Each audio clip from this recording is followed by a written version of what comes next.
Você não está nem pensando em mim, você não me conhece. Você me dá um vale CD. Porque para me dar o disco, você tem que pensar em mim. Você tem que ir lá, você tem que buscar. Atenção, guarde essa ideia. E eu quero aproveitar esses 10 minutos teus de pânico para pensar isso. Cuidado, hein?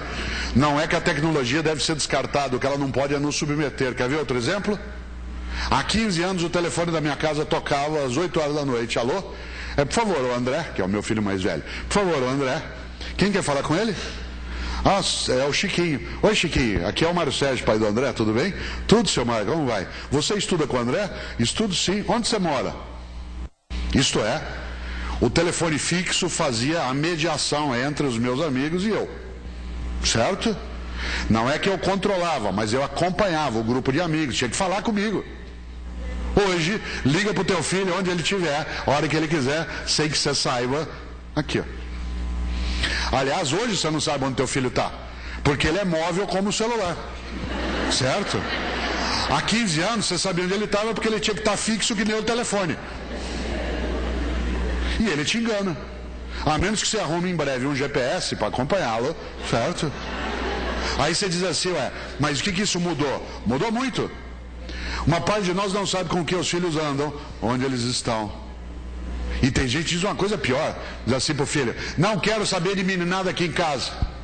Não quero saber de moleque aqui. E aí sim é que você não sabe quem eles são. Aliás, vai descobrir, se der tempo, em algum momento. Olha só. Tecnologia, ela não é neutra, ela produz efeitos. Isso significa o quê? Descartá-la? Não, criar com os filhos outra lógica de comunicação. Inclusive porque eles dominam essa lógica de um jeito que a gente não consegue. Quer ver um exemplo? Você está aqui agora, escola de pais, escola legislativa, discutindo a família, a escola e a cidadania, todo animado discutindo, e ele às vezes está lá em casa, na casa dele ou na minha, numa comunidade no Orkut de fabricante de bomba, de nazista, de prostituição infantil, etc. E você está aqui firme discutindo. Como alguns de nós nos recusamos a usar a tecnologia, diz que bobagem, eu não quero saber disso. Ah, é? Se você não dominar, sabe o que você faz? Usa o jeito antigo. Na hora de pegar, você quer dar uma incerta nele, você entra no quarto assim, de repente. E aí, ele, como ele domina aquela tecnologia, ele aperta o dedinho de leve numa tecla e muda a página do computador. Aparece uma foto de Santo Expedito. Por uma graça recebida. Fica toda enternecida. Você sai, ele aperta e volta outra vez. Atenção no que eu vou dizer, isso exige criatividade. Criatividade. Personalidade ética ela é construída quando nós prestamos atenção. Quando nós, inclusive, olhamos para o jovem, atenção que eu vou amarrando as ideias, quando eu olho para o jovem, com o olhar dele como sendo um outro, e sem arrogância. Tem pai e mãe que quando o filho chega em casa da escola, fala assim, e aí filho, o que você aprendeu hoje? Isso é auditoria. Você quer saber o que seu filho aprendeu, mas quer fazê-lo de um jeito que ele vai gostar. E aí filho, o que você pode me ensinar hoje? Você vai obter o mesmo efeito. A diferença é que crianças e jovens adoram ensinar. Os valores que ele terá são os valores que nós passarmos para ele.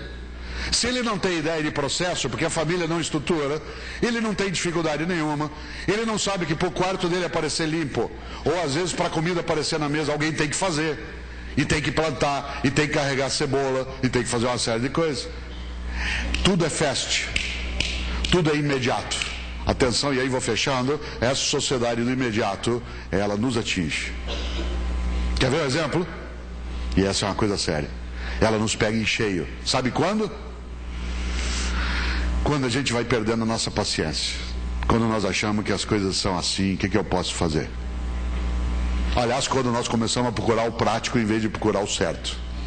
Quando você e eu começamos, por exemplo, a desistir. Quando o peixe, ao apodrecer pela cabeça, vai contaminando.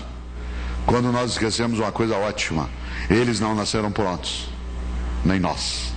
E portanto nós podemos nos fazer e refazer de vários modos. Um deles é de fato, fazendo um seminário, voltando à discussão, trazendo pessoas, pensando, isto é, fazer o que vocês estão fazendo aqui. O que vocês estão fazendo aqui? Nós estamos aqui nesses dias para recusar a ideia de que não há alternativa de futuro, de que as coisas elas estão numa saída que está fechada, ao contrário.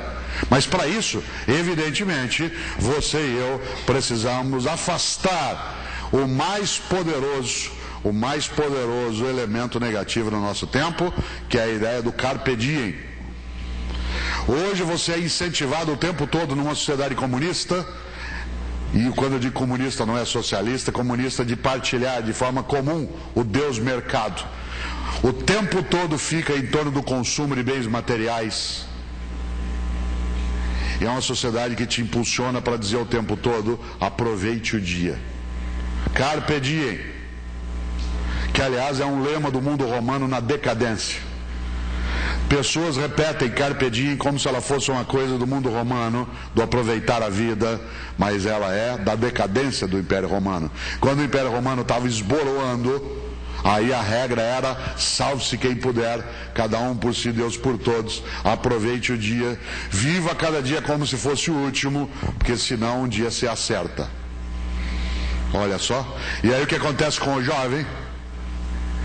Tem pai e mãe que vira o professor para os jovens assim: vocês não terão futuro. Não vai haver futuro. Não haverá meio ambiente, não haverá segurança, não haverá emprego. Vocês não vão ter futuro. Aliás, vou dizer uma coisa para vocês: vocês não têm passado. Eu tive infância. E eu digo para eles: vocês não têm presente. Sabe por quê? Porque isso que vocês comem não é comida, é porcaria. Isso que vocês usam não é roupa, é andrágio. O que eu estou dizendo para o jovem? Que ele não tem história. E quando eu digo para alguém que ele não tem história, só resta a ele uma alternativa: viver o presente até o esgotamento. Viver o presente até o esgotamento significa, e aqui eu quero ir fechando, que aí você, nesta lógica, você chega em casa hoje à noite, quarta-feira, você chega lá 7 horas da noite, tua menina está saindo, você fala: ué filha, onde você vai? Ué mãe, eu vou para uma balada. Mas numa quarta-feira, filha? Mãe, pode ser a última balada da minha vida. Seu filho fala: mãe, vou viajar com os amigos no fim de semana, vou lá para Bombinhas. Mas filho, as aulas começaram agora, você nem... Pá, mãe, pode ser a última viagem da minha vida. Como que um ser humano com 15 anos, 16, acha que a vida se esgota desse modo? Sabe qual que é a lógica? A lógica é... Olha só. A lógica é que o mundo não tem história. E quem não tem história vive o presente até o esgotamento. Aí o que eles fazem? Eles vão para a balada, vão para a viagem, vão para a estrutura, e aí ele bebe o máximo que ele puder, ele dança o máximo que ele puder, e como ele não vai conseguir dançar tudo que ele precisa, ele toma êxtase, ele consome outro produto, ele usa droga, e aí quando é 6 horas da manhã, ele vai para casa e não consegue dormir, aí ele toma medicamento para dormir, e depois para ficar em pé ele toma outro medicamento. Atenção, nos últimos 10 anos aumentou imensamente o consumo de Rivotril, que é um medicamento sério, entre jovens de 15 a 25 anos, que é um medicamento absolutamente bem prescrito, e aumentou o número de infartos entre jovens. Sabe por quê?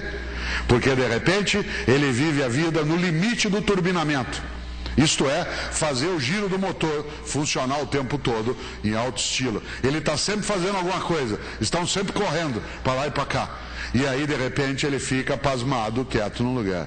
Aí você olha e pensa assim, e eu quero aproveitar esse minuto final para pensar essa ideia. Olha só.